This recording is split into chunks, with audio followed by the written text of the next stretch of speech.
Good afternoon. I'm Professor Excel. Welcome to class.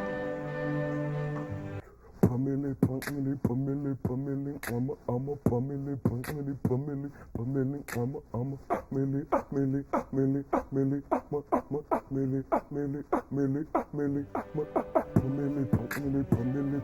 In the 80s, beatboxing was in center stage with people like Biz Markie, as we said, Buffy the Human Beatbox from the Fat Boys, Dougie Fresh, and the Human Jock Box from the Skinny Boys, which is Flavor Flav's cousin. Around the 90s, when hip-hop started to turn a little bit glossy, it kind of dipped away for a while, but then it started to make its way back with people like Rozelle from The Roots. And nowadays, you can even find people like Justin Timberlake trying to show off their beatbox skills. So what did we learn today, class? Beatboxing is the unofficial fifth element of hip-hop. As far as I'm concerned, now you know.